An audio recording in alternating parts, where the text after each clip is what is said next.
প্রতিদান বা সওয়াব পাওয়ার দিক থেকে ইসলামে নারী পুরুষ সমান। অনেকে বলে ইসলাম নারীদেরকে ঠকিয়েছে, নারী পুরুষ নাকি সমান না। অনেক নারীবাদীরা বলেন, আমি প্রিয় বোনদের বলবো এই আয়াতের দিকে তাকান, সূরা আহজাবের 35 নম্বর আয়াতের দিকে তাকান। এই আয়াতে নারী পুরুষ সমান। নেক কাজ করলে সওয়াব পাওয়ার ক্ষেত্রে পুরুষ যেমন নারীও তেমন। আল্লাহু আকবার। দান করলে পুরুষের যেমন সওয়াব, নারীরও তেমন সওয়াব। রোজা রাখলে পুরুষের যেমন সওয়াব, নারীরও তেমন সওয়াব। নাকি পুরুষ রোজা রাখলে বেশি সওয়াব, নারী রোজা রাখলে কম সওয়াব? হ্যাঁ, ব্যাপারটি কি এরকম না? ইকুয়াল। নেক কাজের সওয়াব বা প্রতিদান পাওয়ার দিক থেকে সবাই সমান, নারী কিংবা পুরুষ, কোনো পার্থক্য নাই। এই আয়াতে পুরুষের পাশাপাশি নারীদের কথা বিশেষভাবে বলা হয়েছে। এই আয়াতটি নাজিলের একটা প্রেক্ষাপট আছে, শানে নুজুল আছে। আমাদের প্রিয় আম্মাজান উম্মে সালামা রাদিয়াল্লাহু তাআলা আনহা, উনি একবার আল্লাহর রাসূল সাল্লাল্লাহু আলাইহি ওয়াসাল্লামকে বললেন, ইয়া নবী আল্লাহ, মালি আসমাউ রিজালা ইউযকারুনা ফিল কুরআন ওয়ান নিসাউ লা ইউযকারনা। নবী হে, এমন কেন আমি কোরআনে দেখি যে প্রায় পুরুষদের কথা বলা হয় কিন্তু নারীদের নিয়ে কথা নাই। পুরুষবাচক শব্দ ব্যবহার করা হয়, নারীবাচক শব্দ ব্যবহার করা হয় না। এর কারণটা কি? ফাআনজালাল্লাহু তাআলা হাযিহিল আয়া। এরপর আল্লাহ তাআলা উম্মে সালামা রাদিয়াল্লাহু তাআলা আনহার এই কথার প্রেক্ষিতে, তার এই অ্যাপিল, তার এই আবেদন, তার এই আকাঙ্ক্ষা পূরণের জন্য এই আয়াতটি নাজিল করেন। যাতে আল্লাহ তাআলা পুরুষবাচক শব্দের পাশাপাশি নারীবাচক শব্দও ব্যবহার করেছেন। যেমন ধরেন মুমিনিন, এটা বললে এর মধ্যে পুরুষও আছে নারীও আছে। মুসলিমিন, এটা বললে এর মধ্যে পুরুষও আছে নারীও আছে। কিন্তু এই আয়াতে আল্লাহ তাআলা মুসলিমিন বলার সাথে সাথে আবার বলেছেন মুসলিমাত। ইন্নাল মুসলিমিনা ওয়াল মুসলিমাতি ওয়াল মুমিনিনা ওয়াল মুমিনাতি ওয়াল কানিতিনা ওয়াল কানিতাতি। পুরুষবাচক শব্দের পাশাপাশি আবার এক্সট্রা নারীবাচক শব্দ ব্যবহার করেছেন। আলহামদুলিল্লাহ বলেন।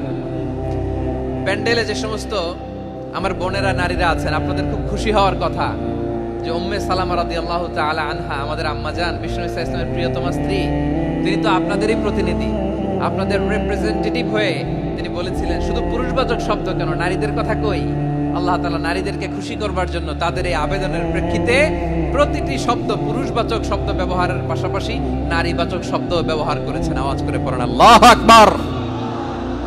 তার মানে নেক আমল করলে, ভালো কাজ করলে, সৎ কর্ম করলে সেটাতে নারী আর পুরুষ সমান।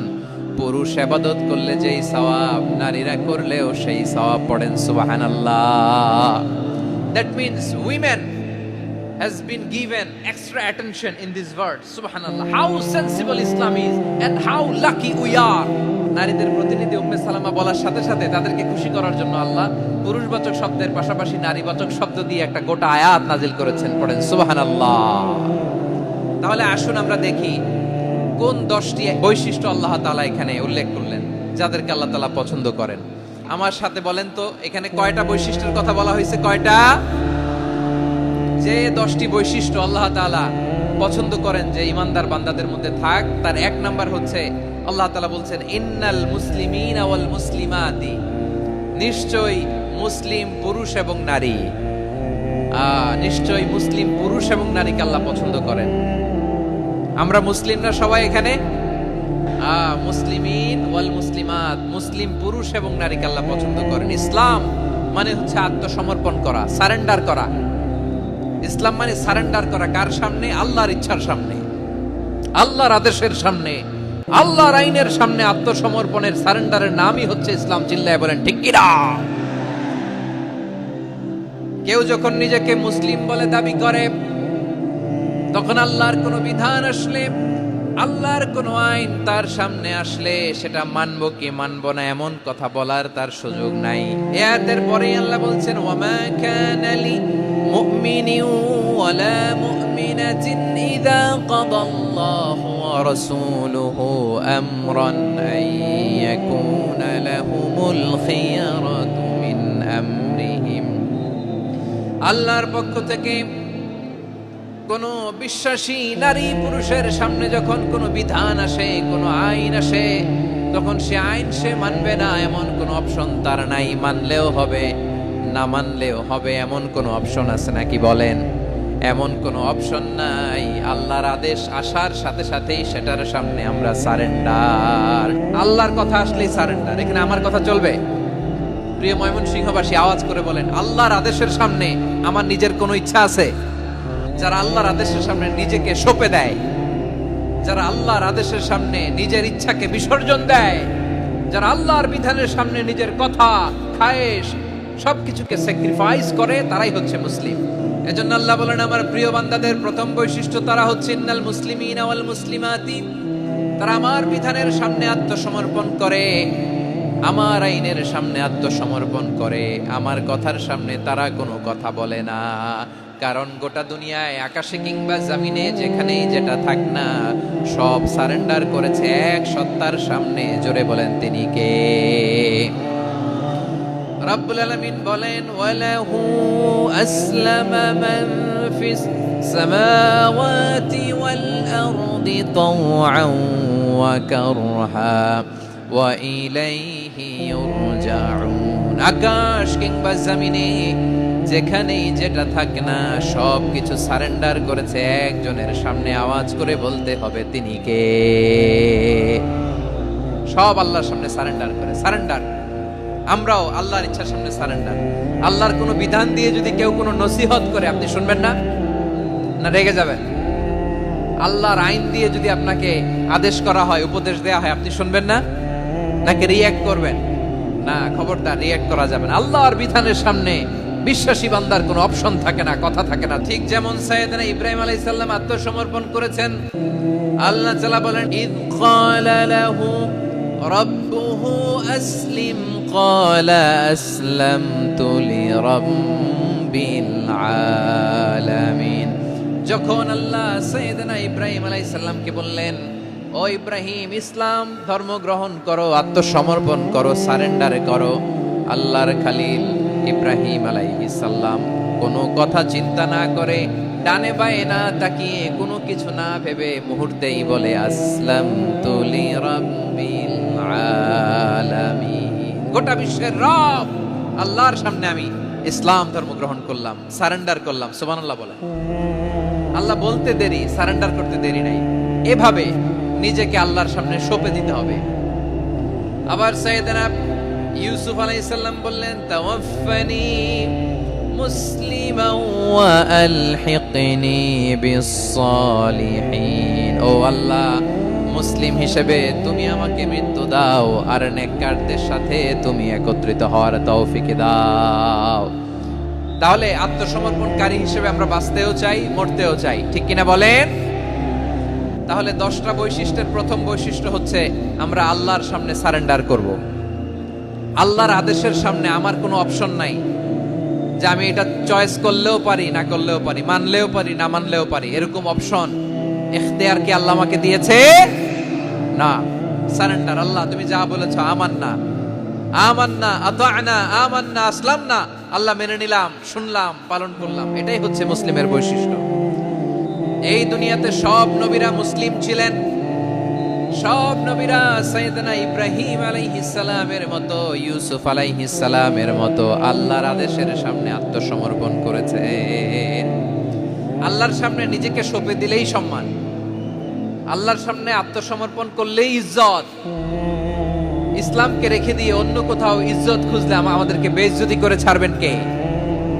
এজন্য ওমরে ফারুক রাদিয়াল্লাহু তাআলা আনহু বলতেন, নাহনু কওমুন আ'আজ্জানাল্লাহু বিল ইসলাম ফাইন বিতাগাইনাল ইজ্জাতা বিগাইরিহি আদাল্লানাল্লাহ।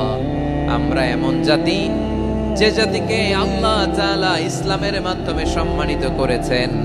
ইসলাম ছাড়া অন্য কোথাও যদি আমরা সম্মান খুঁজি, আমাদেরকে বেইজ্জত করবেন কে?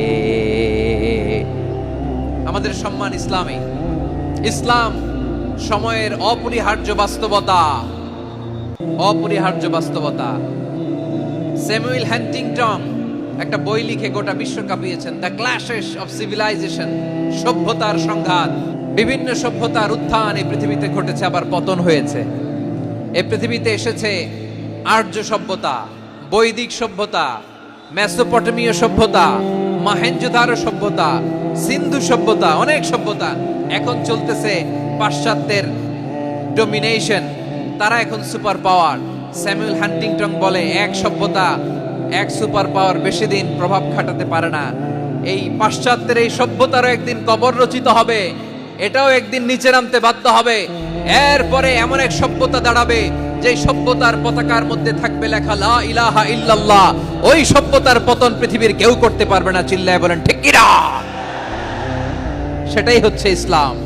নাহনু কওমুন আ'আজ্জানাল্লাহু বিল ইসলাম। আমরা এমন জাতি যে জাতিকে ইসলাম দিয়ে সম্মানিত করেছে কে? ফাইন ইবতাগাইনাল ইজ্জাতা বিগাইরিহি আদান্নাল্লাহ। ইসলাম ছাড়া অন্য কোথাও যদি আমরা সম্মান তালাশ করি, আমাদেরকে আল্লাহ তাআলা অপমানিত করে ছাড়বেন। ইসলাম ছাড়া অন্য কিছু আমরা মানি না, মানবো না। চিল্লায় বলতে হবে ঠিক কিনা? ইসলাম বিরোধী কোনো মতবাদ আমরা মানবো না। চিল্লায় বলেন ঠিক কিনা? ইসলাম আছে, ইসলাম থাকবে।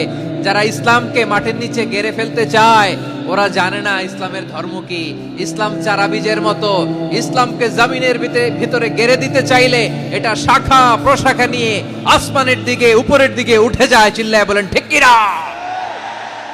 এজন্য আল্লাহর হাবিব বলেন 6টি মৌলিক কর্মসূচির সারমর্ম হলো ইসলাম। হাদিসে জিবরিলে সাইয়েদনা জিবরিল আলাইহিস সালাম বিশ্বনবীকে বললেন, ও নবী আপনি বলেন তো ইসলাম কি? ইয়া মুহাম্মদ আখবিরনি আনিল ইসলাম। ইসলাম কারে বলে আপনি বলেন। আল্লাহর হাবিব বললেন 6টি মৌলিক কর্মসূচির সারমর্ম হলো ইসলাম। এক হলো তুমি সাক্ষী দিবা আল্লাহ ছাড়া কোনো ইলাহ নাই, মুহাম্মদ ছাড়া রাসূল নাই, তিনি আমাদের রাসূল। সালাত কায়েম করবা, যাকাত আদায় করবা, সামর্থ্য থাকলে আল্লাহর ঘরে হজ করতে যাবা। এই 6টা কর্মসূচির সারমর্মের নাম হলো ইসলাম। তাহলে ইসলাম কারে বলে বুঝতে পারছেন? তাহলে 10 নম্বরের 1 নম্বর আমরা বুঝে ফেলছি। ইন্নাল মুসলিমিনা ওয়াল মুসলিমাতি। আল্লাহ বলেন মুসলিম পুরুষ এবং নারী আমার কাছে প্রিয়, যারা আমি আল্লাহর আদেশের সামনে নিজেদেরকে সোপর্দ করে দেয়, সারেন্ডার করে দেয়, আমি আল্লাহর বিধানের সামনে নিজেকে সঁপে দেয়, আমি আল্লাহর ইচ্ছার সামনে নিজের ইচ্ছা বিসর্জন দেয়, আমি আল্লাহর সামনে সে সারেন্ডার করে, আত্মসমর্পণ করে, সেই মুসলিম। তাহলে 1 নম্বর বৈশিষ্ট্য ইন্নাল মুসলিমিনা ওয়াল মুসলিমাতি। এরপরে আল্লাহ বললেন ওয়াল মুমিনিনা ওয়াল মুমিনাতি, বিশ্বাসী নারী এবং পুরুষ। আত্মসমর্পণকারী নারী এবং পুরুষ যেমনি আল্লাহর কাছে প্রিয়, ঈমানদার পুরুষ এবং নারীরাও আল্লাহর কাছে প্রিয়। পড়েন সুবহানাল্লাহ। মুমিনিনা ওয়াল মুমিনাতি। দেখেন আমি আলোচনার শুরুতেই বলেছি এই আয়াতে আল্লাহ তাআলা পুরুষদের কথা বলার পাশাপাশি কাদের কথা বলেছেন? নারীদের কথা। আওয়াজ করে বলেন কাদের কথা? নারীদের কথা বলেছেন। এজন্য মুমিনিনা ওয়াল মুমিনাতি, আল্লাহ ঈমানদার পুরুষদের যেমনি পছন্দ করেন, ঈমানদার নারীদেরকেও তিনি পছন্দ করেন। ঈমান মানে হচ্ছে স্বীকৃতি দেওয়া। ঈমান মানে স্বীকৃতি দেওয়া। কিসের স্বীকৃতি? বিশ্বাসের স্বীকৃতি। কিসের? মাশাআল্লাহ, বিশ্বাসের স্বীকৃতি। এই পৃথিবীতে বিশ্বাসের দাম বড্ড বেশি। এই পৃথিবীতে সবচেয়ে দামি জিনিস কি? বিশ্বাস। বিশ্বাস ছাড়া এই জগৎ চলে? স্বামী স্ত্রীর সম্পর্ক কিসের উপর টিকে থাকে বলেন তো? হ্যাঁ, বিশ্বাসের উপর টিকে থাকে। স্বামী স্ত্রীর সম্পর্ক টিকে থাকে বিশ্বাসের উপর। পার্টনারশিপে যারা ব্যবসা করেন, পার্টনারশিপের বিজনেস, এটা টিকে থাকে কিসের উপর? বিশ্বাসের উপর। এই জগৎটাই চলে বিশ্বাসের উপর। বিশ্বাসীরা এই পৃথিবীতে না থাকলে আল্লাহ এই পৃথিবীও টিকায় রাখতেন না। একজন বিশ্বাসী এই পৃথিবীর বুকে বেঁচে থাকলে আল্লাহ তাআলা এই পৃথিবী ধ্বংস করবেন না। চিল্লায় পড়েন আল্লাহু আকবার। এই পৃথিবীর সবচেয়ে দামি বস্তু বিশ্বাস, সবচেয়ে দামি। বিশ্বাস দিয়ে এই পৃথিবী চলে। এজন্য জ্ঞানীরা বলে বিশ্বাসে মিলায় বস্তু তর্কে বহুদূর। বলে না? বিশ্বাসে মিলায় বস্তু তর্কে বহুদূর। বিশ্বাসে এই পৃথিবী টিকে থাকে। আচ্ছা দেখেন, ঢাকা থেকে একজন লোক কক্সবাজার যাবে, ডবল ডেকার বাস আছে না, যেগুলোতে ঘুমায় ঘুমায় যাওয়া যায়। তো দেখবেন অনেক প্যাসেঞ্জার বাসে উঠে আস্তে করে ব্ল্যাঙ্কেট নিয়ে কম্বল নিয়ে ঘুম দিতেছে। ঘুম দেখেন তার কি বিশ্বাস ড্রাইভারের উপরে। এই বাস তো তারা চালাইতে চালাইতে নওগাঁ নিয়ে যেতে পারে, এই বাস তো তারা নিয়ে পঞ্চগড় ছেড়ে দিতে পারে, কিন্তু তার কোনো টেনশন নাই। সে দেখবেন ব্ল্যাঙ্কেট নিয়ে কম্বল নিয়ে দিছে, জনমের ঘুম। এর কারণ তার বিশ্বাস আছে যে সকালবেলা এই বাস কক্সবাজারেই পৌঁছবে। দেখেন বিশ্বাসের কত দাম। ঢাকা থেকে জেদ্দা উমরা করতে যারা যান, দেখবেন 40,000 ফিট উপরে বিমানে অনেকে কম্বল চাপা দিয়ে ঘুম দিতেছে। ঘুম। এই বিমান 40,000 ফিট উপর দিয়ে পাইলট চালায়া এটা কি আফ্রিকার জঙ্গলে নিয়ে যায় নাকি ভারত মহাসাগরে নিয়ে যায়, তার কোনো টেনশন নাই, সে ঘুম। কারণ তার পাইলটের উপর, এই এয়ারলাইন্সের উপর বিশ্বাস আছে যে সকালবেলায় এটা জেদ্দা আন্তর্জাতিক বিমানবন্দরে ল্যান্ড করবে। ঠিক কিনা বলেন? বাবা বাবা তার কলিজার টুকরো সন্তানকে, ছোট্ট ছেলেটাকে দেখবেন মাঝে মাঝে আদর করে এরকম শূন্যে ছুঁড়ে মারে। তো মেয়েটাকে শূন্যে ছুঁড়ে মারলে দেখবেন মেয়েটা খিলখিল করে হাসে, খিলখিল করে হাসে। ও যদি নিচে পড়ে ওর হাতও ভাঙবে, পাও ভাঙবে, তারপরেও হাসে। কেন হাসে? কারণ মেয়েটার বিশ্বাস আছে যে আব্বু আমারে ছাড়বে না, আব্বু আমাকে ঠিকই ধরে ফেলবে। চিল্লায় বলেন ঠিক কিনা? ও আমার প্রাণের ময়মনসিংহের ভাইরা, এই জমিন চলে বিশ্বাসে। বিশ্বাস এই পৃথিবীর সবচাইতে দামি সম্পদ। এজন্য একজন বিশ্বাসী জমিনের মধ্যে বেঁচে থাকলে জমিনের উপর আল্লাহ প্রলয়ঙ্কারী কিয়ামত দিবে না। এজন্য আল্লাহ বললেন ওয়াল মুমিনিনা ওয়াল মুমিনাতি, বিশ্বাসী পুরুষ এবং নারীকে আমি আল্লাহ বড্ড ভালোবাসি। তারা এমন ভাবে বিশ্বাস করে, না দেখে বিশ্বাস। আল্লাহ বলছেন আল্লাযীনা ইউমিনুনা বিল গায়বি ওয়া ইউকিমুনাস সালাহ। আমার বিশ্বাসী বান্দারা না দেখে বিশ্বাস করে, অদৃশ্যের প্রতি তারা বিশ্বাস রাখে। না দেখে বিশ্বাসটাই আসল বিশ্বাস। ঠিক কিনা বলেন? আচ্ছা, বুঝে থাকলে উত্তর দেন। আমার হাতে 3টা চকলেট নিয়ে যদি আমি বলি এই যে আমার হাতে চকলেট, তুমি বিশ্বাস করো? আপনি তো বলবেন করি, কারণ চকলেট তো দেখা যায়। বিশ্বাস না করে যাবেন কই? কিন্তু আপনারা না দেখায়া 3টা চকলেট এরকম মুষ্টিবদ্ধ করে পিছনের দিকে নিয়ে যদি বলি বন্ধু আমার পিছনে ডান হাতের মুঠায় কিন্তু 3টা চকলেট আছে, বিশ্বাস করো? ও না দেখেও যদি বলে বন্ধু তুই যেহেতু বলছিস বিশ্বাস করি, যদি করে এটাই আসল বিশ্বাস। না দেখে বিশ্বাস করাটাই আসল বিশ্বাস। অদৃশ্যের প্রতি বিশ্বাসকে বলে প্রকৃত বিশ্বাস। আল্লাযীনা ইউমিনুনা বিল গায়ব, আমার বান্দারা না দেখে আমি আল্লাহর উপর বিশ্বাস করে। এবার বিশ্বনবী বললেন 6টি মৌলিক কর্মসূচির সারমর্মের নাম যেমনি হলো ইসলাম, ঠিক তেমনি 6টি মৌলিক বিশ্বাসের বিষয়ের উপর ঈমান আনার নাম হলো বিশ্বাস। সুবহানাল্লাহ বলেন। 6টা মৌলিক বিষয়ের উপর যদি আপনি বিশ্বাস রাখেন, এটা হচ্ছে ঈমান। সেটা কি? সাইয়েদনা জিবরাইল বললেন ইয়া মুহাম্মদ আখবিরনি মাল ঈমান। ঈমান কারে বলে বলো? আল্লাহর নবী বললেন আন তুমিনা বিল্লাহ, আল্লাহর উপর ঈমান আনবা। আল্লাহ নামটা আপনাদের ভাল লাগে? আল্লাহ নাম যতই জপি ততই মধুর লাগে, নামে এত মধু থাকে কে জানি তো আগে। আল্লাহ নাম যতই জপি, ও নাম জপে প্রিয়তম, ও নাম জপে মজনু সম, ওই নামে পাপিয়া গাহে হৃদয় গোলাপে বাগে। আল্লাহ নাম যতই জপি। সুবহানাল্লাহ বলেন। আল্লাহর নাম এত মধুমাখা নাম, এত জাদুমাখা নাম। সব নবীরা এই নামের জিকির করেছেন, সব আল্লাহর ওলিরা এই নামটি জপেছেন। এজন্য এই নাম জপলে হৃদয় শান্ত করে দেয় কে?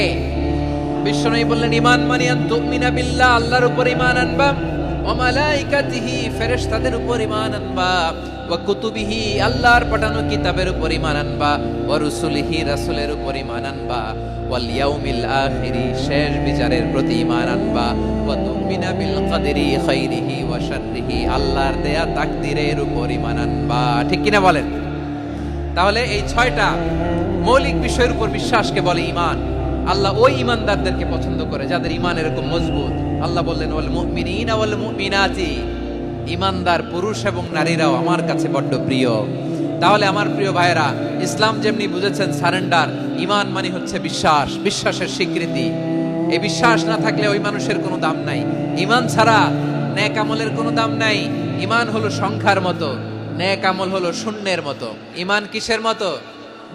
সংখ্যা। আর নেক আমল শূন্য। আচ্ছা, আপনি ঈমান আনেন না, ঈমান ছাড়া খালি নেক আমল, তাহাজ্জুদ, নামাজ, রোজা, জিকির, আজকার, এক এক ইবাদতের কারণে খালি শূন্য পাইতেছেন। শূন্য পেতে পেতে পেতে পেতে হাজারটা শূন্য। এটার কোনো দাম আছে? কথা কয় না, দাম আছে। কিন্তু আপনি ঈমান আনার পর একটা সংখ্যা পেয়ে গেলেন 1। এবার নেক আমল করলেই একের পাশে শূন্য বসে গেলে কত হয়? 10। এবার আবার দান করলেন, আরেকটা শূন্য পাইছেন, কত হইছে? এবার আল্লাহর কোরআনের তেলাওয়াত করলেন, আরেক শূন্য, কত হইছে? এবার জিকির করলেন, আরেক শূন্য, কত হইছে? আবার ভালো কাজ করলেন, আরেক শূন্য, কত হইছে? এখন যত সৎকর্ম নেক আমল করেন শূন্য যত বাড়ে এটার দাম আছে না নাই? এজন্য আমার প্রিয় ভাইয়েরা, ইমানের দাম সবচেয়ে বেশি। ইমান হলো সফলতার মাপকাঠি। টাকা যার বেশি সে সফল নয়, এই সমাজে দাপট যার বেশি সে সফল নয়, এই সমাজে খ্যাতি যার বেশি সে সফল নয়। যার হৃদয়ে ঈমান আছে, বিশ্বাস আছে, সেই সফল, ঠিক কি না? এজন্য রব্বুল আলামিন বলেন, ক্বাদ আফলাহাল মুমিনুনাল্লাযীনা হুম ফি সলাতিহিম খাশিউন। সফল হয়েছে তারা, ঈমান এনেছে যারা। রব্বুল আলামিন বলেন, ওয়ালা তাহিনু ওয়ালা তাহজানু ওয়া আনতুমুল আ'লাউনা ইন কুনতুম মুমিনিন। তোমরা চিন্তিত হয়ো না, ভেঙে পড়ো না, হতাশ হয়ো না, চিন্তিত হয়ো না, তোমাদেরই বিজয় হবে যদি তোমরা মুমিন হও। আপনারা কি অত্যাচার, আযাব, জুলুম দেখে ভয় পান? হ্যাঁ, নবীদের উপর অত্যাচার ছিল কি ছিল না? সাহাবাদের উপর ছিল কি ছিল না? এজন্য কোনো অত্যাচার, হুমকি দামকি, জেল, জরিমানা মুমিনকে তার ইমানের রাস্তা থেকে এক বিন্দু পরিমাণ পেছনে হটাতে পারে না। চিল্লায় বলো ঠিক কি না? আমরা জেনে বুঝেই এই রাস্তায় এসেছি, এই রাস্তা থেকে আমাদেরকে কেউ পেছনে সরাতে পারবে না। চিৎকার করে বলেন ঠিক কি না? আল্লাহ আমাদেরকে সুসংবাদ দেন, ওয়ালা তাহিনু ওয়ালা তাহজানু ওয়া আনতুমুল আ'লাউনা ইন কুনতুম মুমিনিন। হতাশ হয়ো না, নিরাশ হয়ো না, ভেঙে পড়ো না, তোমাদেরই বিজয় হবে যদি তোমরা মুমিন হও। এজন্য ঈমানের পথে আমরা থাকতে চাই কি চাই না? ঈমানের পথে অবিচল থেকে আমার মরণ যেন হয়। সবাই পড়েন আমিন। ঈমানের পথে অবিচল থেকে আমার মরণ যেন হয়। তোমারই কাছে মিনতি আমার, তোমারই কাছে মিনতি আমার, মহামহিম দয়াময়। ঈমানের পথে অবিচল থেকে আমার মরণ যেন হয়। পড়েন আমিন। তাহলে ইন্নাল মুসলিমিনা ওয়াল মুসলিমাতি, আল্লাহ বলে যে নারী এবং পুরুষ আমি আল্লাহর বিধানের সামনে আত্মসমর্পণ করে তাদের আমি ভালোবাসি। আবার যে নারী এবং পুরুষ আমার উপর, আখিরাতের উপর, নবীর উপর বিশ্বাস স্থাপন করে তাদেরকে আমি ভালোবাসি। বিশ্বাস হলো সবচাইতে দামি, ঠিক কি না? তাহলে মুসলিমিন মুসলিমাত গেল, মুমিনিন মুমিনাত গেল। এরপরে আল্লাহ তাআলা বলেন, ওয়াল কানিতিনা ওয়াল কানিতাত, অনুগত নারী ও পুরুষ, অনুগত, obedient to Allah, they present their highest loyalty to Allah। যারা আল্লাহর সামনে নিজেদের আনুগত্যের সর্বোচ্চ নমুনা পেশ করে, যারা আল্লাহর সামনে অনুগত হয়ে অটল থাকে, আল্লাহর আনুগত্যে নিজেকে যারা পেশ করে তাদেরকে বলে কানিতিন কানিতাত, অনুগত বান্দা এবং বান্দি, অনুগত পুরুষ এবং নারী। অনুগত বান্দা বান্দীদেরকে আল্লাহ বড় ভালোবাসেন। আল্লাহ বলেন, হাফিযু আলাস সালাওয়াতি ওয়াস সালাতিল ওয়াসতা ওয়া কুমু লিল্লাহি কানিতিন। তোমরা নামাজগুলোকে যত্নের সাথে আদায় করো, বিশেষ করে মধ্যম নামাজ, আসরের নামাজ। আর আমি আল্লাহর সামনে যখন দাঁড়াবা, আমি আল্লাহর সামনে যখন দাঁড়াবা অনুগত হয়ে দাঁড়াবা। আল্লাহর সামনে নামাজে যখন দাঁড়াবো অনুগত হয়ে দাঁড়াবো। আনুগত্যের সর্বোচ্চ টুকুন আমরা আল্লাহর সামনে পেশ করব। কেমন করে নিজের আনুগত্য প্রকাশ করতে হয় প্রিয় ভাইয়ের, আসুন বিষ্ণু ঈসা ইসলামের জীবনী থেকে দেখি। আল্লাহর হাবিব রাহমাতাল লিল আলামিন কেমন করে তিনি আল্লাহর সামনে আনুগত্য পেশ করতেন। আম্মা জানা আয়েশা রাদিয়াল্লাহু তাআলা আনহা বলেন, কানা ইয়াকুমু মিনাল লাইলি হাত্তা তাতাফাত্তারা কদামা। আমার নবী তাহাজ্জুদের যায় নামাজে যখন দাঁড়াতেন, এত লম্বা সময় দাঁড়িয়ে দাঁড়িয়ে তিনি কিয়াম করতেন, কেরাত পড়তেন। দাঁড়িয়ে থাকতে থাকতে থাকতে থাকতে আমার নবীর বরকতপূর্ণ, আমার নবীর মোবারক পা দুটো এরকম ফুলে যেত। আমার নবীর পা গুলো ফুলে যেত দাঁড়িয়ে থাকতে থাকতে। বিষ্ণু ঈসা ইসলামের পা ফুলে যেত। আম্মা জান আয়েশা এটা খেয়াল করতেন। খেয়াল করে বলতেন, ইয়া রাসূলুল্লাহ ক্বাদ গাফারাল্লাহু লাকা মা তাকাদ্দামা মিন যামবিকা ওয়া মা তাআখার। ও নবী, নিজের দেহের উপর কেন এত কষ্ট দেন? কেন রাত জেগে এরকম তাহাজ্জুদের জায়নামাজে দাঁড়িয়ে থাকতে থাকতে পা দুটো আপনার ফুলে যায়, কেন কষ্ট করেন? আল্লাহ কি বলে নাই, ও নবী আপনার আগের গুনাহ মাফ, পরের গুনাহ মাফ? আসলে বিশ্বনবীর কোনো গুনাহই নাই। নবীরা মাসুম হয়, নিষ্পাপ হয়। তারপরে বিশ্বনবীর মর্যাদা, স্ট্যাটাস বোঝানোর জন্য আল্লাহ বলেন, নবী আপনার আগের পরের সব গুনাহ আমি আল্লাহ মাফ করে দিলাম। আম্মা জানা এসে বলে, না নবী, আগের গুনাহ মাফ, পরের গুনাহ মাফ, আপনি মাসুম, নিষ্পাপ, তারপরেও তাহাজ্জুদের জায়নামাজে কেন এত কষ্ট করেন? বিশ্বনবী জবাবে বলেন, আফালা উহিব্বু আন আকুনা আবেদান শাকুরা। ও আয়েশা, আমি কি শুকরগুজার বান্দা হব না? আমি কি শুকরগুজার হব না? আল্লাহ আমার সব মাফ করে দিয়েছে, ঠিক আছে, আমার গুনাহ নাই, ঠিক আছে, কিন্তু আল্লাহর নাজ নেয়ামত ছাড়া তো এক মুহূর্ত আমার পক্ষে বেঁচে থাকা সম্ভব না। সে আল্লাহর নেয়ামতের শুকরিয়া হিসাবে আমার কি শুকরগুজার হওয়া উচিত না? আফালা উহিব্বু আন আকুনা আবদান শাকুরা। আমি কি শুকরগুজার বান্দা হব না? ও আমার ভাইয়েরা, বিশ্বনবী ঠিক এমন ভাবে আনুগত্যের নমুনা দেখাতেন। এখানেই শেষ নয়, আম্মা জানা এসে বলেন, তাহাজ্জুদের জায়নামাজে দাঁড়িয়ে থাকতে থাকতে ফালাম ইয়াজাল ইয়াবকি হাত্তা বাল্লা লিহিয়াতাহু। আমার নবী কেরাত পড়তে পড়তে কাঁদতে কাঁদতে দাড়ি বেয়ে বেয়ে ওনার পানি ঝরতো। আরেক জায়গায় এসেছে হাত্তা বাল্লা হাজারাহু, নবীর জামা ভিজে যেত চোখের পানিতে। অন্য বর্ণনায় এসেছে হাত্তা বাল্লাল আরদা, সিজদায় লুটিয়ে পড়ে যখন বিশ্বনবী কান্না করতেন, বিশ্বনবীর চোখের পানি দিয়ে জমিন ভিজিয়ে যেত, জমিন ভিজিয়ে দিতেন। কি আনুগত্য, কি আনুগত্য! এরপরে নামাজ শেষে দোয়ার মধ্যে বিশ্বনবী বলতেন, আল্লাহুম্মা ইন্নী আবদুক, ও আমার আল্লাহ, আমি আপনার দাস। ওয়াবনু আবদিক, দাসের ঘরের দাস। ওয়াবনু আমাতিক, দাসীর ঘরের দাস। সুবহানাল্লাহ, কি বিনয়! দোয়াতে বলতেন, আল্লাহ আমি আপনার দাস। দাসের ঘরের দাস মানে আমার বাবা আব্দুল্লাহ আপনার দাস। দাসীর ঘরের দাস মানে আমার মা আমিনা আপনার দাস। সুবহানাল্লাহ। নাসিয়াতি বিয়াদিক, আমার মাথার চুলের ঝুঁটি আপনার হাতের মুঠোয়, আপনি যেখানে টানেন ওইখানে আমি যেতে বাধ্য। আপনি আমার চুল ধরে টানে টান দিলে আমি ডানে যাই, পায়ে টান দিলে আমি পায়ে যাই। আমার কোনো ক্ষমতা নাই, সব ক্ষমতা আপনার। দেখেন, যেই নবীর কোনো গুনাহ নাই, উনি দোয়ার সময় বলতেন, আল্লাহ আমি আপনার দাস, দাসের ঘরের দাস, দাসীর ঘরের দাস। আমার মাথার চুলের ঝুঁটি আপনার হাতের কবজার ভিতরে, এদিকে টান দিলে আমি এদিকে যেতে বাধ্য, ওদিকে টান দিলে ওদিকে যেতে বাধ্য। যেই নবীর কোনো গুনাহ নাই, নামাজে দাঁড়িয়ে থাকতে থাকতে পা ফুলায় ফেলতেন। যেই নবী নিষ্পাপ, কোনো গুনাহ নাই, কাঁদতে কাঁদতে দাড়ি ভিজায় ফেলতেন, জামা ভিজায় ফেলতেন, সিজদায় পড়ে জমিন ভিজায় ফেলতেন। পড়েন সুবহানাল্লাহ। তাহলে আমাদেরকে কেমন অনুগত হওয়া উচিত? আমাদের তো গুনাহ নাই নাকি? আছে এরকম কেউ? আছে? নাই। আমরা সবাই পাপী, আমাদের পাপের কোনো শেষ নাই। আওয়াজ করে বলেন ঠিক কিনা? তাহলে আসুন আমরা বিশ্বনবীর মতো অনুগত হই, অনুগত হয়ে আল্লাহর কাছে চাই। এই যে আল কানিতিনা ওয়াল কানিতাতি, মানে অনুগত বান্দা এবং বান্দি। আমরা দোয়ায় কুনুত পড়ি না? কুনুত বিতরের নামাজে কি দোয়া পড়ি? দোয়ায়ে কুনুত। এই কুনুত থেকে ওয়াল কানিতিনা ওয়াল কানিতাত, তাফসীর বুঝে নেন। কুনুত থেকে কানিতিনা ওয়াল কানিতাত। তাহলে দোয়ায়ে কুনুত হচ্ছে বিনীত হয়ে, অনুগত হয়ে আল্লাহর কাছে চাওয়া। আমরা তখন দাঁড়িয়ে বলি, আল্লাহুম্মা ইয়্যাকা না'বুদু ওয়া লাকা নুসাল্লি ওয়া নাসজুদ ওয়া ইলাইকা নাসআ ওয়া নাহফিদ নারজু রাহমাতাকা ওয়া নাখশা আযাবাকা ইন্না আযাবাকাল জিদ্দা বিল কুফফারি মুলহিক।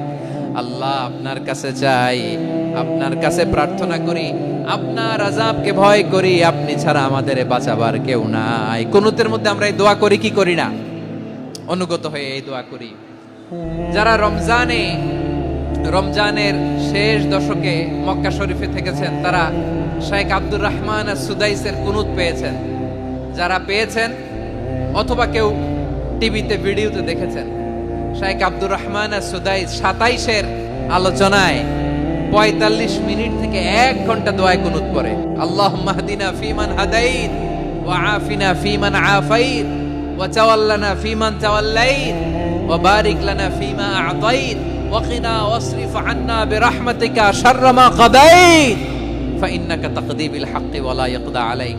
এমন ভাবে হেরেম শরীফে মক্কায় শেখ আব্দুর রহমান সুদাইস দাঁড়িয়ে হাত তুলে লক্ষ লক্ষ উমরা পালনকারীদেরকে নিয়ে এক মুনাজাত ধরে কাঁদতে কাঁদতে মানুষ বেহুশ হয়ে যায়, দোয়ার কথা শুনে গায়ের লোম খাড়া হয়ে যায়, হৃদয় বিগলিত হয়ে যায়, চোখ দিয়ে দাঁড় করে পানি নামতে থাকে। 27 রাতে মক্কায় শায়েখ আব্দুর রহমান সুদাইসের দোয়ায় কুনুত যদি শোনেন, অনুগত হয়ে আল্লাহর কাছে চাওয়াকে বলে কুনুত। আল্লাহ বলেন আল কানিতিনা ওয়াল কানিতাতি, অনুগত বান্দাদেরকে আমি পছন্দ করি। আমার 3 নাম্বার পছন্দনীয় বান্দা হলো অনুগত নারী ও পুরুষ। সুবহানাল্লাহ পড়েন। তাহলে 10টার মধ্যে 3টা চলে গেল, কয়টা? তাহলে 1 নম্বরে আমরা আল্লাহর কাছে আত্মসমর্পণ করলাম, মুসলিমিন মুসলিমাত। 2 নম্বরে মুমিনিন মুমিনাত, বিশ্বাসের স্বীকৃতি দিলাম। 3 নম্বরে কানিতিন কানিতাত, আল্লাহর সামনে অনুগত হয়ে দাঁড়ালাম, দোয়া করলাম। 4 নম্বরে সাদিকিন সাদিকাত, সত্যবাদী নারী ও পুরুষ। ইসলাম আমাদেরকে সত্যবাদী হতে বলে। কি বলে?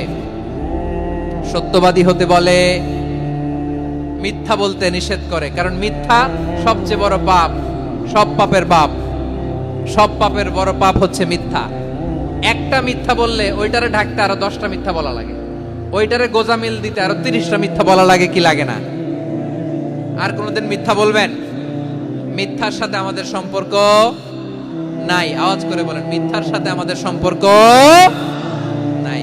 কিন্তু আমাদের সমাজে মিথ্যা আছে না নাই? হ্যাঁ, ময়মনসিংহবাসী মিথ্যা বলে না, সত্য বলে নাকি? মাশাআল্লাহ মাশাআল্লাহ। এখন মোবাইল ফোনের কারণে মিথ্যা আরো বেড়ে গেছে। বিছানায় শুয়ে আছে, অফিস থেকে ফোন দিছে, আপনি কোথায়? কয় স্যার জ্যামে আটকে আছি, জ্যামে। দেশের ভেতরে আছে, ফোন করছে একজন, বলে আমি একটু জরুরি কাজে দেশের বাইরে এসেছি। আছে না নাই? এরকম মিথ্যা কথা, মিথ্যা আশ্বাস। আমাদের নেতারা জনগণকে মিথ্যা আশ্বাস দেয় কি দেয় না? সব নেতারা দেয় তা বলি না, কিন্তু অনেকেই দেয়। এই মিথ্যা আশ্বাস যেন আমরা না দেই। সমাজে মিথ্যা বয়ান আছে না নাই? মিথ্যা ন্যারেটিভ আছে না নাই? আদালতে মিথ্যা সাক্ষী আছে না নাই? ওই সাক্ষীর উপর ভিত্তি করে মিথ্যা রায় আছে না নাই? ওই মিথ্যা সাক্ষীর উপর ভিত্তি করে আমরা এদেশে যাবজ্জীবন দেখেছি, এদেশে ফাঁসির কাস্টে ঝুলানোর নাটক মঞ্চায়ন করতে দেখেছি। আওয়াজ করে বলেন ঠিক কি না? এই মিথ্যা আমরা চাই না, আমরা সত্য বলবো, কারণ আল্লাহ সত্যবাদী। আল্লাহ কি? সত্যবাদী। বিশ্বনবী ছিলেন সত্যবাদী, আমাদেরকেও তিনি সত্যবাদীদের সাথে থাকতে বলেছেন। তিনি আমাদেরকে বলেছেন সত্যাশ্রয়ী হতে।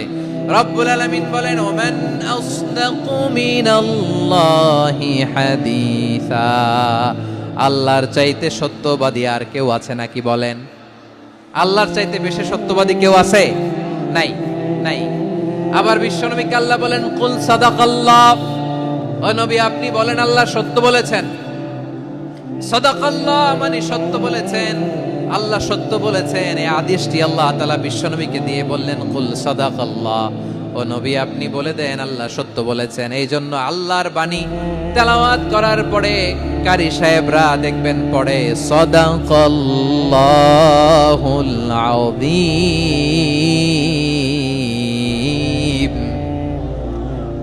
কোরআন তেলাওয়াতের পরে কারি সাহেবরা বলে না সাদাকাল্লাহুল আযীম, এর কারণ আল্লাহ তাআলা কোরআনেই বলেছেন কুল সাদাকাল্লাহ, হে নবী আপনি বলুন আল্লাহ সত্য বলেছেন।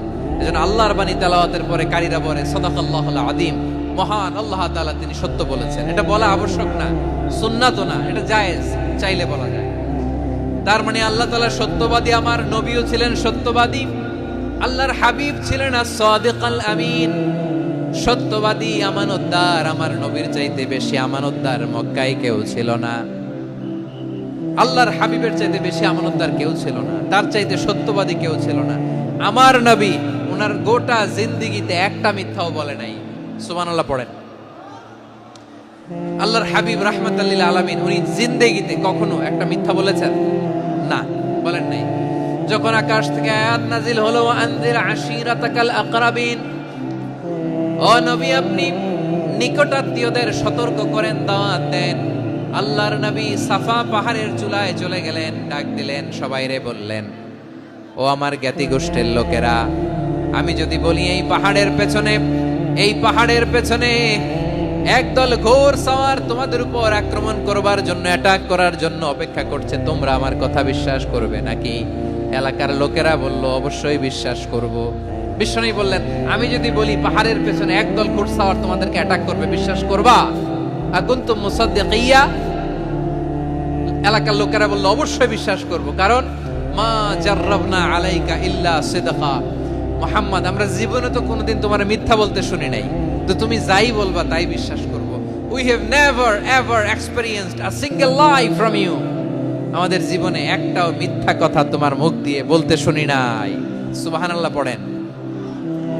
এই ময়মনসিংহের কোন ছেলে এখানে যদি দাঁড়ায় স্টেজের মধ্যে, সবাই বলবে এই ছেলেটা এত ভালো, এর জীবনে একটা মিথ্যা আমরা শুনি নাই, এরকম কোন ছেলে পাওয়া যাবে? হ্যাঁ, ঝামেলায় পড়ে পেশালে পড়ে যেই কোনো ভাবে আমরা কখনো না কখনো কোনো মিথ্যা বলে ফেলছি, ঠিক কিনা বলেন? আল্লাহ মাফ করুক। কিন্তু বিশ্বনবী সাফা পাহাড়ের চূড়ায় যখন বললেন, আমি যদি বলি একদল তোমাদের অ্যাটাক করবে, মানবা, বিশ্বাস করবা? সবাই বলে করব, কারণ আমরা জীবনে তোমার মিথ্যা বলতে শুনি নাই। সুবহানাল্লাহ কইবেন না?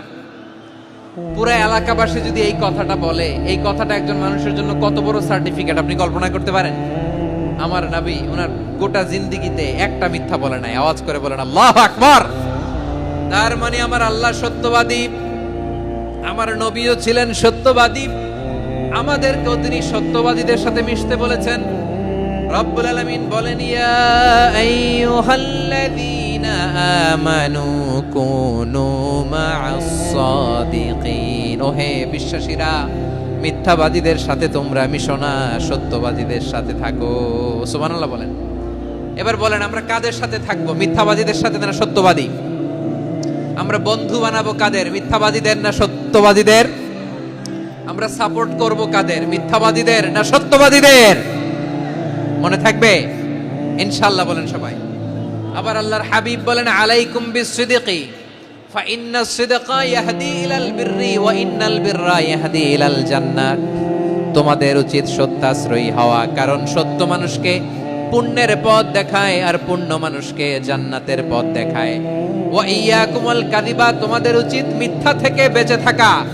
ফাইন্নাল কাযিবা ইয়াহদি ইলাল ফুজুর, মিথ্যা মানুষকে পাপের পথ দেখায়। ওয়া ইন্নাল ফুজুরা ইয়াহদি ইলান নার, পাপ মানুষকে জাহান্নামের পথ দেখায়। ঠিক কিনা বলেন? সত্য পুণ্যের পথ দেখায়, পুণ্য জান্নাতের পথ দেখায়, মিথ্যা পাপের পথ দেখায়, পাপ জাহান্নামের পথ দেখায়। রাস্তা দুইটা, ডানে আর বাঁয়ে। ডানের রাস্তা চলে গেছে জান্নাতুল ফেরদাউসে, বাঁয়েরটা চলে গেছে জাহান্নামে। এবার দ্য ডিসিশন ইজ ইয়োর, সিদ্ধান্ত আপনার, আপনি কোন রাস্তায় চলবেন, ডানে না বাঁয়ে? আওয়াজ করে, ডানে না বাঁয়ে? এজন্য আল্লাহ বলেন, সাদিকিনা ওয়াস সাদিকাতি, সত্যবাদী নারী ও পুরুষকে আমি বড্ড পছন্দ করি। কয়টা গেল? চারটা চলে গেল। 5 নম্বরে আল্লাহ বললেন, ওয়াস সাবিরিনা ওয়াস সাবিরাতি, ধৈর্যশীল নারী এবং পুরুষদেরকে আমি পছন্দ করি। আল্লাহু আকবার। মুসলিমিনা মুসলিমাতি, মুমিনিনা মুমিনাতি, কানিতিনা কানিতাতি, সাদিকিনা সাদিকাতি। এবার আসছে সাবিরিনা সাবিরাতি, ওয়াস সাবিরিনা ওয়াস সাবিরাত, ধৈর্যশীল। আমরা ধৈর্যশীল হতে চাই কি চাই না? ধৈর্য ধারণ করার শক্তি দাও গো মেহেরবান, আমায় দাও গো মেহেরবান। বুকের ভেতর ব্যথার নদী বইছে অবিরাম, বইছে বইছে অবিরাম। সবাই পড়ুন, ধৈর্য ধারণ করার শক্তি দাও গো মেহেরবান, আমায় দাও গো মেহেরবান। ধৈর্য ধারণ করার শক্তি দাও গো মেহেরবান, আমায় দাও গো মেহেরবান। বুকের ভেতর ব্যথার নদী বইছে অবিরাম। পড়েন আমিন। তাহলে আল্লাহ তাআলা বললেন, সাবিরিনা ওয়াস সাবিরাতি, ধৈর্যশীল নারী এবং পুরুষকে আমি আল্লাহ বড্ড পছন্দ করি। ওয়াস্তাঈনু বিস-সাবরি ওয়াস-সালাহ ওয়া ইন্নাহা লাকাবীরাতুন ইল্লা আলাল খাশিঈন। আল্লাহ বলে, যখন বিপদে পড়বা সালাত এবং সবর দিয়ে আমার কাছে সাহায্য চাইবা। বিপদ আসলেই রাহমাতাল লিল আলামিন জায়নামাজে দাঁড়ায় যেতেন। আমরা বিপদ আসলে কি করি? হায় হুতাশ, ফেসবুকে স্ট্যাটাস দেই, ঠিক কিনা? ফেসবুকে শেয়ার দেই। বিপদ আসলে বন্ধুর সাথে শেয়ার দেওয়ার আগে, নিজের স্ত্রীর সাথে শেয়ার দেওয়ার আগে, ফেসবুকে শেয়ার দেওয়ার আগে শেয়ার করবো কার সাথে? আল্লাহর সাথে। কারণ আপনার বিপদ থেকে আপনার কেউ উদ্ধার করতে পারে না, একজন সত্তা ছাড়া। চিল্লায় বলতে হবে তিনি কে? সে আল্লাহ। বলেন গোলাম, বিপদে ধৈর্য ধারণ করো। আল্লাহর হাবিবকে আল্লাহ সান্ত্বনা দিচ্ছেন, ওয়াসবির আলা মা ইয়াকুলুনা ওয়াহজুরহুম হাজরান জামিলা। ও নবী, ওরা যা বলে মন খারাপ করবেন না, মন ভাঙবেন না, ধৈর্য ধারণ করুন। ওয়াহজুরহুম হাজরান জামিলা, তাদেরকে সুন্দরভাবে ইগনোর করুন। আমার নবীকে গালি দিত কবি বলে, গণক বলে, পাগল বলে, জাদুকর বলে, লেস কাটা বলে। আমার নবী নাকি লেস কাটা? নাউজুবিল্লাহ পড়বেন না? আমার নবীরে কাফিরেরা যেমনি গালি দিত, এই যুগে আমাদেরকেও গালি দেয় এমন কিছু লোক আছে না নাই? আমার নবীকে গালি দিত গণক, জাদুকর, এরপর গালি দিত পাগল, নির্বংশ বলে, আর আমাদেরকে গালি দেয় মৌলবাদী বলে, আমাদেরকে গালি দেয় রাজাকার বলে। রাজাকার শব্দটা তো এখন একটা অ্যাওয়ার্ড হয়ে গেছে, অ্যাওয়ার্ড। রাজাকার গালি দেওয়ার দিন শেষ। কি দিন আসলো, সুবহানাল্লাহ কইবেন না? পরিস্থিতি পাল্টে দিতে আল্লাহর সময় লাগে না। চিল্লায় বলেন ঠিক কিনা? আমাদেরকে বলে মৌলবাদী। আমরা আসল কথা বলি, ভালো কথা বলি, দেশপ্রেমের কথা বলি, আমরা জনগণের কথা বলি, আমরা মা মাটি ও মানুষের কথা বলি, আমরা ইসলামের কথা বলি, আমরা দেশের সমৃদ্ধির কথা বলি। এজন্য আমাদেরকে বলে মৌলবাদ। আবার আমাদেরকে বলে ধর্ম ব্যবসায়ী। আছে না নাই? আমরা ধর্মের সত্য কথা প্রচার করি, যেটা দেশের ভালো, জনগণের ভালো, সেটা উপস্থাপন করি, আমাদেরকে বলে ধর্ম ব্যবসায়ী। আমার প্রিয় ভাইরা, যারা ইসলামের কথা বলে, যারা কোরআনের কথা বলে, এরা ধর্ম ব্যবসায়ী নয়। খবরদার, আলেমদের বিরুদ্ধে দাঁড়াবেন না। আলেমদের পক্ষে থাকলে আপনার জীবন উজালা করে দিবে কে? কোন আলিমান আও মুতাআল্লিমান আও মুত্তাবিআন আও মুহিব্বান ওয়ালা তাকুনিল খামিস ফাতাহলিক। হয় আলেম হও, নয় আলেমের ছাত্র হও, নয় আলেমকে মহব্বত করো, নয় আলেমকে সাপোর্ট করো। এই চারটা করো, 5 নাম্বার হয়েও না, আলেম বিদ্বেষী হয়েও না, তাহলে দুনিয়াও শেষ, আখিরাতও শেষ। খবরদার, নিজেকে ইসলামের বিরুদ্ধে দাঁড় করাবেন না। এদেশের আসল পরিচয় ইসলাম। এদেশের আসল পরিচয় কি? এদেশে আজান শুনে সূর্য ওঠে শহর গ্রামে, এদেশে আজান শুনে সূর্য ডোবে সন্ধ্যা নামে, এদেশে সকল কাজে সবাই বলে বিসমিল্লাহ, এদেশে ভালো কিছু দেখে শুনে হাসি মুখে সবাই বলে মাশাআল্লাহ, সুবহানাল্লাহ, সুবহানাল্লাহ, সুবহানাল্লাহ, সুবহানাল্লাহ, সুবহানাল্লাহ। ঠিক কিনা বলেন? ও নবীন তরুণ, তোমার কিসের এত ভয়? জেনে রেখো বাংলাদেশের আসল পরিচয়। এদেশের আসল পরিচয় ইসলাম। এদেশে পরস্পরে দেখা হলে দেয় সালাম, এদেশে আমজনতার হৃদয় জুড়ে পাক কালাম। ঠিক কিনা বলেন? এদেশে পরস্পরে দেখা হলে দেয় সালাম, এদেশে আমজনতার হৃদয় জুড়ে পাক কালাম, এদেশে খারাপ হলে সর্বজনে সর্বক্ষণে দোয়া পড়ে ইন্না লিল্লাহ, সুবহানাল্লাহ, সুবহানাল্লাহ, সুবহানাল্লাহ, সুবহানাল্লাহ। এদেশে আজান শুনে সূর্য ওঠে শহর গ্রামে, এদেশে আজান শুনে সূর্য ডুবে সন্ধ্যা নামে, এদেশে সকল কাজে সবাই বলে বিসমিল্লাহ, এদেশে ভালো কিছু দেখে শুনে হাসি মুখে সবাই বলে মাশাআল্লাহ, সুবহানাল্লাহ। সবাই পড়েন সুবহানাল্লাহ, সুবহানাল্লাহ, সুবহানাল্লাহ, সুবহানাল্লাহ, সুবহানাল্লাহ, সুবহানাল্লাহ, সুবহানাল্লাহ, সুবহানাল্লাহ। এদেশের আসল পরিচয় ইসলাম। এজন্য রব্বুল আলামিন বলেন ওয়াসবির আলা মা ইয়াকুলুনা ওয়াহজুরহুম হাজরান জামিলা। ও নবী, ধৈর্য ধারণ করেন, ওরা যাই বলুক আপনি মন খারাপ করবেন না, ওদেরকে আপনি ইগনোর করেন, ওদেরকে দাম দেওয়ার দরকার নাই। ধৈর্যই আমাদের শক্তি, ধৈর্যই আমাদের সম্বল, ঠিক কিনা? আমার প্রিয় ময়মনসিংহবাসী, ধৈর্য এমন একটা গাছ, যেই গাছের চারিদিকে কাটা কিন্তু এই গাছের ফলটা বড় মিষ্টি। ধৈর্য এমন একটা গাছ, যে গাছের চারিদিকে কাটা কিন্তু এই গাছের ফল বড় মিষ্টি, সুমিষ্ট। ধৈর্য যদি ধরতে পারেন, এর ফলাফল দিব কে? আমরা 16 বছর ধৈর্য ধরছি না? এই ফলাফল আমাদেরকে আরশের উপর থেকে দান করেছে কে? বিপদ আসবে, জুলুম আসবে, একটু ধৈর্য ধারণ করবেন, ফলাফল পেয়ে যাবেন, ঠিক কিনা বলেন? এজন্য আল্লাহ বলেন, আস-সাবিরিনা ওয়াস-সাবিরাতি, ধৈর্যশীল বান্দা বান্দীদেরকে আমি বড্ড পছন্দ করি।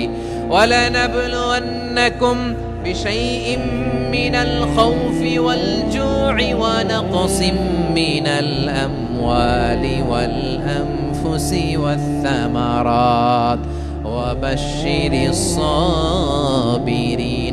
আল্লাহ বলে, এই জমিনে আমি ভয় দিয়ে, ক্ষুধা দিয়ে, জানমালের হানি দিয়ে, সম্পদ হানি দিয়ে তোমাদেরকে পরীক্ষা করব। এই পরীক্ষায় সফল হবে তারা, ধৈর্য ধারণ করেছে যারা। ইন্নাল্লাহা মা'আস সাবিরিন, ধৈর্য ধারণকারীদের সাথে আল্লাহ আছে।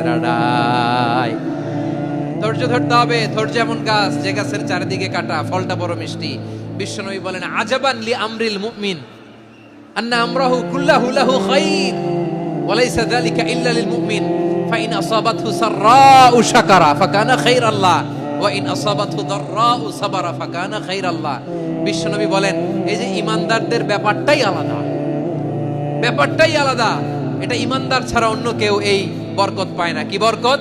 ফাইন আসাবাতহু সাররাউ শাকারা। ঈমানদাররা ভালো অবস্থায় থাকলে শুকরিয়া করে, এটা তার জন্য ভালো। শুকরিয়া করলে সওয়াব আছে না নাই? মুমিনরা বিপদে পড়লে ধৈর্য ধরে। আচ্ছা বলেন তো, ধৈর্য ধরলেও সওয়াব আছে না নাই? তাহলে সুখের সময় শুকর, দুঃখের সময় সবর, উইন উইন সিচুয়েশন। আমাদের সারা জীবনই এই দুই আমল আছে না নাই? হয় আমরা শুকর গুজার হই, নয় সবর করি। সুখের দিনে আমরা শুকর গুজার হই, বিপদের দিনে সবর ইখতিয়ার করি। তাহলে হয় শুকর, নয় সবর। যখনই থাকি, যে অবস্থায় থাকি, আমাদের সওয়াব আছে না নাই? আবার আল্লাহর নবী আল্লাহর কাছে দোয়া করতেন, আল্লাহুম্মা জাআলনি শাকুরা ওয়া জাআলনি সাবুরা ওয়া জাআলনি ফি আইনি সাগীরা ওয়া ফি আ'য়ুনিন নাসি কাবীরা। তিনি বলতেন, আল্লাহ আপনি আমারে শুকরগুজার বান্দা বানান। ও আল্লাহ, আপনি আমারে ধৈর্যশীল বান্দা বানান। আমার চোখে আপনি আমারে ছোট বানান, জনতার চোখে আপনি আমারে বড় বানান। পড়েন আমিন। তাহলে আস-সাবিরিনা ওয়াস-সাবিরাতি, ধৈর্যশীল নারী ও পুরুষ আল্লাহ পছন্দ করেন। শুনতেছেন? কয়টা গেল? 1 নম্বরে মুসলিমিন মুসলিমাত, 2 নম্বরে মুমিনিন মুমিনাত, 3 নম্বরে কানিতিন কানিতাত, 4 নম্বরে সাদিকিন সাদিকাত, 5 নম্বরে সাবিরিন সাবিরাত, 6 নম্বরে আল খাশিঈন আল খাশিআত। আল খাশিঈন মানে বিনীত, বিনীত, যারা আল্লাহর কোন আদেশ অমান্য করার ভয়ে যাদের হৃদয়ে প্রকম্পন শুরু হয়ে যায়, আল্লাহর আদেশ না জানি লঙ্ঘন হয়, সবসময় হৃদয় কাঁপতে থাকে, হৃদয়ে থাকে খুশু। আল্লাহ বলেন, قد أفلح المؤمنون الذين هم في صلاتهم خاشعون। সফল হয়েছে ওই ব্যক্তিরা যারা ঈমান এনেছে আর যারা নামাজের মুসল্লায় যখন দাঁড়ায় তারা বিনীতভাবে আল্লাহর সামনে দাঁড়ায়। নামাজের জায়নামাজে যখন দাঁড়াবো, আমরা ভাববো হতে পারে এটাই আমার জীবনের শেষ নামাজ। যখন দাঁড়াবো ভাববো হতে পারে this could be my last and final সালাত, হতে পারে এটাই আমার জীবনের শেষ নামাজ। তাইলে অন্তরে খুশু আসবে। অনেকে বলে, হুজুর নামাজে দাঁড়াই মনে থাকে না, কয় রাকাত পড়ছি ভুলে যায়, কি পড়ছি ভুলে যায়, দিন দুনিয়ার কথা খেয়াল আসে। সারা দিন যেটা মনে করতে পারি না, নামাজে দাঁড়াইলে ওটা মনে পড়ে। আপনাদেরও হয়? নামাজের মধ্যে সব কথা মনে পড়ে। এজন্য মনে করতে হবে এটাই হতে পারে আমার জীবনের শেষ নামাজ। খুশু, খুশু মানে হৃদয় এবং অঙ্গ প্রত্যঙ্গের স্থিরতা। এক সাহাবী নামাজ পড়ছেন আবার দাড়ি নাড়তেছেন, নামাজ পড়তেছেন এরকম চুলকাচ্ছেন। এই দৃশ্য দেখে বিশ্বনবী বললেন, ইন খাশাআত কলবুহু লা খাশাআত জাওয়ারিহুহু। তার অন্তরে যদি খুশু থাকতো, ওই খুশুর প্রভাব তার হাতে পায়েও দেখা যেত। এই সাহাবীর অন্তরে খুশু নাই, ফলে তার হাত নড়ে, পা নড়ে, দাড়ি সোজা করে, টুপি সোজা করে। এরকম মুসল্লি আমাদের মসজিদগুলোর ভেতরেও আছে না নাই? নামাজে যখন দাঁড়াবো খুশু খুদুর সাথে দাঁড়াবো, কারণ আল খাশিঈনা ওয়াল খাশিআত, বিনীত, বিনীত বান্দাদেরকে বান্দীদেরকে আল্লাহ পছন্দ করে। আবার আল্লাহ বললেন আমার বান্দা বান্দীদের মধ্যে ওলামারা আমারে বেশি ভয় পায়, তাদের হৃদয়ে খুশু বেশি। কার কথা? ইন্নামা ইয়াখশাল্লাহ মিন ইবাদিহিল উলামা। আল্লাহর বান্দাদের মধ্য থেকে আলেমরা আল্লাহরে বেশি ভয় পায়। যারা জ্ঞানী, যার হৃদয়ে কোরআন সুন্নাহর জ্ঞান আছে, তারা আল্লাহকে বেশি ভয় পায়। এজন্য আল্লাহর ভয় আমাদের হৃদয়ে থাকার দরকার আছে না নাই? যাদের হৃদয়ে আল্লাহর ভয় আছে তাদেরকে পছন্দ করে কে? যাদের হৃদয়ে আছে আল্লাহর ভয়, তারা কবু পথে ভুলে যায় না। আল্লাহর প্রেম ছাড়া এই দুনিয়ায় কারো কাছে কোনো কিছু চায় না। রাতের আধারে যারা সেজদাতে রয়, দু চোখের শ্রুতে নদী যেন বয়। ছলনার হাতছানি যতই আসুক, পেছনে ফিরেও সে তাকায় না। পড়েন সবাই। যাদের হৃদয়ে আছে আল্লাহর ভয়, তারা কবু পথ ভুলে যায় না। আল্লাহর প্রেম ছাড়া এই দুনিয়ায় কারো কাছে কোনো কিছু চায় না। আল্লাহর ভয় যার হৃদয়ে থাকে সে কখনো পদস্খলিত হয় না, পদচ্যুত হয় না। তাহলে খাশিঈন খাশিআত। 7 নম্বরে আল্লাহ বললেন আল মুতাসাদ্দিকিন ওয়াল মুতাসাদ্দিকাত। আমার প্রিয় বান্দা তারা যারা দান করে, দানশীল নারী এবং পুরুষ যারা দেয়, যারা দান করে তাদেরকে আল্লাহ পছন্দ করে। মুক্ত হস্তে দিবেন আমার ভাইয়েরা, মুক্ত হস্তে। আল্লাহ সুদকে ধ্বংস করে দেয় আর দানকে বাড়িয়ে দেয়। সুদের সাথে আমাদের কোনো সম্পর্ক না। আল্লাহ বলেন ইয়ামহাকুল্লাহুর রিবা ওয়া ইউরবিস সাদাকাত। আল্লাহ সুদকে ধ্বংস করেন, দানকে বাড়িয়ে দেন। পকেট থেকে দিয়ে দিলাম মনে হয় কমে যায়, আসলে কমে না, বাড়ায় দেয় কে? মনে হয় কমে গেছে, আসলে বাড়ায় দেয় কে? আপনি দিলে আপনারে দিবে কে? আল্লাহ দিবে। আপনার কাছে মনে হয়েছে কমে গেছে, আসলে কমে নাই। আল্লাহ বলেন দানের দৃষ্টান্ত কেমন তোমরা জানো নাকি? মাসালুল্লাযীনা ইউনফিকুনা আমওয়ালাহুম ফি সাবিলিল্লাহি কামাসালি হাব্বা আম্বাতাত সাবআ সানাবিলা ফি কুল্লি সুমবুলাতিন মিআতু হাব্বা ওয়াল্লাহু ইউদাঈফু লিমান ইয়াশাউ ওয়াল্লাহু ওয়াসিউন আলিম। আল্লাহ বলেন সম্পদের মায়া ছেড়ে তুমি যে মসজিদের দান বক্সে দান করো, তুমি যে গরিবের হাতে টাকা তুলে দাও, তোমার এই দানের দৃষ্টান্তটা হলো একটা চারা বীজের মতো। যেই চারা বীজ মাটিতে রোপণ করে দিলে 60টা শীষ গজায়, প্রতি শীষে হয় শত শস্য দানা। আল্লাহ যারে চায় তেমনি বাড়িয়ে দেয়, তিনি যাকে মন চায় তাকে প্রাচুর্যতা দেয়। সুবহানাল্লাহ, ওয়াসিউন আলিম। আপনি যে দান করেন এটার দৃষ্টান্ত চারা বীজের মতো। রোপণ করে দিলে এক বীজ থেকে 60টা শীষ গজায়, প্রতি শীষে থাকে শত শস্য দানা, 100 করে শস্য দানা, 700টা। তাহলে দিলে বাড়ায় দেয় কে? আল্লাহ বলে এই বনি আদম আনফিক উনফিক আলাই, তুমি দাও আমি তোমারে দেব।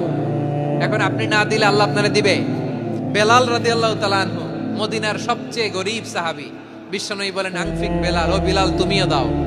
আপনারা কি জানেন বেলাল রাদিয়াল্লাহু তাআলা আনহুর সম্পদ কত ছিল? বেলাল রাদিয়াল্লাহু তাআলা আনহুর মূল সম্পদের পরিমাণ ছিল মাত্র একটা লুঙ্গি। এক লুঙ্গি যার মালিকানায় আছে তার বিশ্বনবী বলতেন দাও আমি বাড়ায় দিব, দাও বাড়ায় দিব। আরশের অধিপতির কোনো কমতি নাই।